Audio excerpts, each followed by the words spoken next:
Rejected by the Alpha. Claimed by the Lycan. Chapter 1. Elyse POV. The Silvermoon Pack's ancestral grounds had turned into a muddy swamp. I stood entirely alone, the icy, gray downpour soaking through my black morning dress, chilling me to the bone. A few yards away, beneath the massive black canopy reserved for the pack's inner circle, stood my husband. Jace Blackmoon, the newly ascended Alpha, wasn't looking at the mahogany coffin of his late brother, Harrison. Instead, his massive arms were wrapped tightly around Harrison's widow, Sierra Page. The delicate Omega was sobbing into his chest, and Jace was murmuring to her, his face buried in her hair in an intimately protective gesture meant only for mates.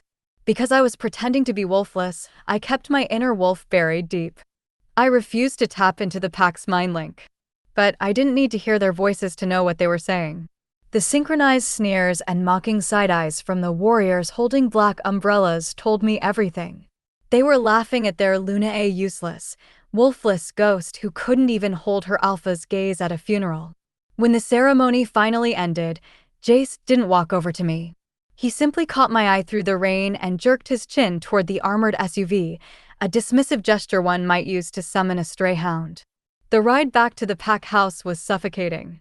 The heavy thud of the windshield wipers against the bulletproof glass of the Cadillac Escalade only amplified the tension. Jace sat in the middle row, Sierra pressed against his side. The air was thick with his sharp cedar scent and her cloying vanilla. I stared at the rain-slicked window. We need to discuss the terms of the rejection. The words hung in the air.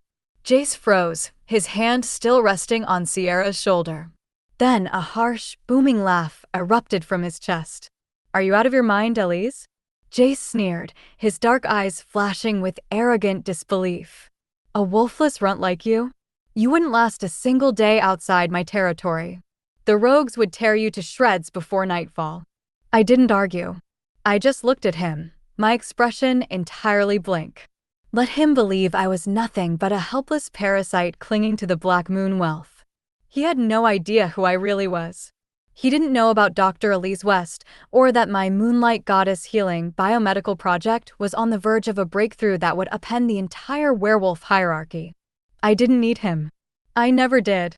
Dismissing me completely, Jace turned his back and pulled a trembling Sierra closer, whispering reassurances to her. By the time Sergei pulled the SUV up to the Gothic stone steps of the Silvermoon Pack house, my mind was already miles away.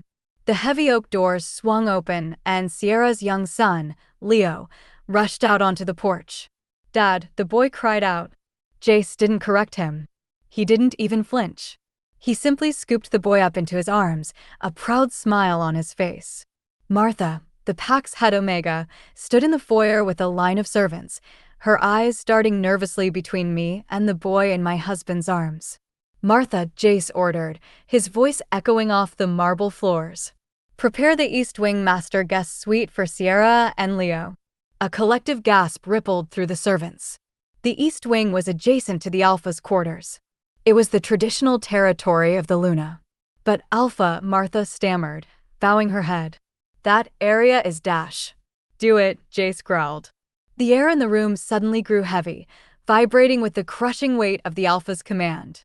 Even without a wolf, I could feel the oppressive pressure of his authority forcing the servants to bare their necks in submission. Jace shot an irritated glance in my direction. "She stays in the West Wing anyway.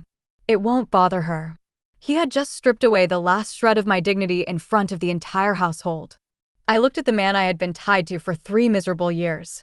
The final, frayed thread of my obligation to this political marriage quietly snapped. I felt no anger, only a chilling, absolute clarity. Without a single word, I turned my back on them and walked toward the dim, empty corridor of the West Wing, my mind already calculating the fastest route to my lawyer's office in the city tomorrow morning.